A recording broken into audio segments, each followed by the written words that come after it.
Plus de 300 000 candidats affrontent à partir de ce mercredi 22 juillet les épreuves orales du baccalauréat 2020 sur toute l'étendue du territoire national.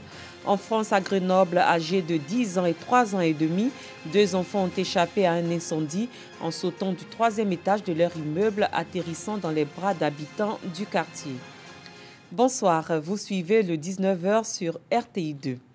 C'est parti ce mercredi 22 juillet pour le baccalauréat 2020. Plus de 300 000 candidats répartis dans plus de 500 centres sur le territoire national abordent les épreuves orales. Ils prendront fin le samedi 25 juillet 2020. Clément Bocco. Lycée de garçons Nyalega Mémé Jérémy de Bingerville. Centre d'examen du baccalauréat session 2020. Et pour la circonstance, ce centre accueille les jeunes filles. Ici, 772 candidats prennent part aux épreuves orales.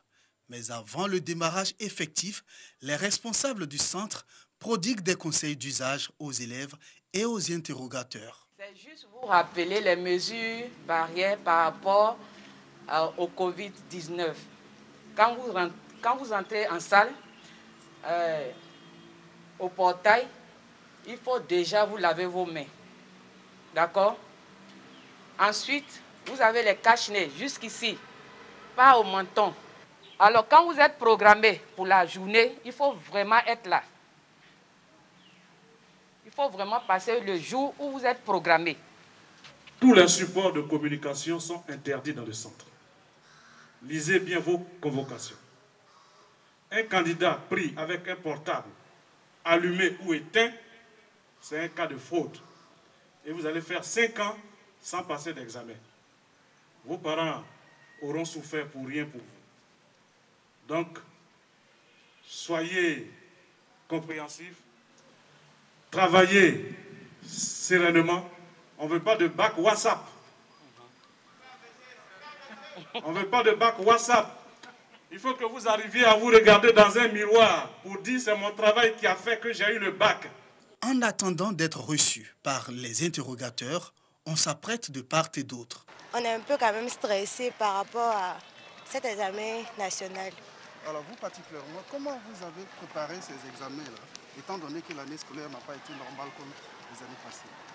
On a bien préparé parce qu'on a suivi quand même beaucoup de choses à la télé, les cours, et quand même nos professeurs nous ont aidés à pouvoir mieux le faire. On avait beaucoup d'exercices avec l'aide de nos professeurs qui passaient parfois par des groupes WhatsApp pour nous aider. On faisait souvent des cours avec eux sur WhatsApp pour pouvoir nous aider. Si au lycée de garçons Nyalega Mémé Jérémy, les candidats s'apprêtent pour être interrogés, ici au lycée Mami Oufoué Fété, le démarrage est effectif. Les premiers candidats sont reçus par les examinateurs. Chaque candidat, on prend environ 30 minutes. Mais les 30 minutes, il ne passe que 15 minutes avec nous pour l'entretien. Et les 15 premières minutes, il les passe à la préparation. Il prépare d'abord son texte pendant 15 minutes. Et après les 15 minutes, on le prend et on fait l'entretien. Malgré les difficultés qu'on a rencontrées pendant l'année scolaire, ça s'est bien passé. Par la grâce de Dieu, l'examinatrice m'a posé des questions auxquelles j'ai répondu et tout s'est passé bien. Pour le centre bac du lycée Mami Fété, il n'y a pas eu d'absent au niveau des interrogateurs. Et comme vous le constatez, ces épreuves orales se déroulent très bien. Pour l'enseignement général, les candidats vont affronter les épreuves orales de français, d'anglais, d'allemand et d'espagnol. Ces épreuves orales prennent fin ce samedi. Les épreuves orales du baccalauréat 2020 se tiennent également dans la ville de Bouaké. Les candidats étaient au front ce mercredi dans les différents centres. Comment s'est déroulé cet examen dans la capitale de Gbeke? Des réponses avec Soro Corona. Lycée classique moderne 1 de Bouaké. Nous sommes au premier jour des épreuves orales du baccalauréat session 2020. Dans cette salle d'attente, l'heure est aux dernières révisions et à la concentration. Le stress et l'anxiété se lisent sur le visage des candidats. Je suis en train de réviser les dernières leçons que nous avons vues en classe. Le stress est un peu bon. Avec le temps, ça va passer. On essaie de se concentrer. Dans les salles d'interrogation, examinateurs et candidats sont au rendez-vous pour les oraux d'anglais, espagnol et français. Les interrogateurs jugent le niveau des candidats moyens. Le niveau acceptable, ce sont des candidats ils n'ont pas encore la maîtrise de la langue, mais on sent déjà qu'ils arrivent plus ou moins à donner le meilleur d'eux-mêmes, à donner l'essentiel. Pour les premiers candidats que nous avons reçus, dans l'ensemble, tout va bien, les enfants s'en sortent et les quelques questions que nous leur posons, le rendement est bon dans l'ensemble. Pour les candidats, les épreuves sont abordables. Je suis venu pour les épreuves d'oral d'anglais ce matin et les épreuves se sont bien passées. En tout cas, j'ai aimé. Ce n'était pas mal, mais au moment où j'étais un peu stressée. À situation exceptionnelle, mesures exceptionnelles, les mesures barrières de lutte contre la Covid-19 sont démises. Compte tenu de la Covid, les enfants sont espacés dans les salles d'attente pour ne pas vraiment laisser le passage à cette maladie. Dans les salles d'interrogation, vous avez un interrogateur et 2 candidats. Dans la région de Gbeke, ils sont plus de 15 000 candidats répartis dans 27 centres de composition à frapper aux portes des universités et grandes écoles de Côte d'Ivoire. Les épreuves écrites du baccalauréat session 2020 débutent le lundi 27 juillet prochain. On s'intéresse à cet élan de solidarité du Club des hommes d'affaires musulmans de Côte d'Ivoire. Le Chamsi a offert des kits alimentaires et des repas chauds au personnel et détenus de la prison civile de Mans. Une manière pour ce club d'apporter son soutien et donner le sourire à ces 1250 personnes vivant dans le monde carcéral. Pagasorokoni. Du riz au gras et des pâtes alimentaires offerts aux détenus et au personnel de la prison civile de Mans. Un geste du Club des hommes d'affaires musulmans de Côte d'Ivoire, Chamsi, de la région du Tonkoui. Cet acte de générosité des responsables du Chamsi de cette localité en vue d'apporter leur soutien aux pensionnaires de cette prison, mais surtout leur donner le sourire et la joie de vivre. Ils n'ont pas manqué d'inviter associations, ONG et structures humanitaires à se mobiliser afin d'apporter de l'aide aux personnes vivant dans le monde carcéral. Nous avons choisi les détenus parce que ce n'est pas tous ceux qui sont là qui vont chercher à être là. C'est le fait de Dieu. Mais la plupart d'entre eux, quand on fait le don, on est en contact avec ceux qui sont dehors. Donc c'est eux qui sont les plus oubliés.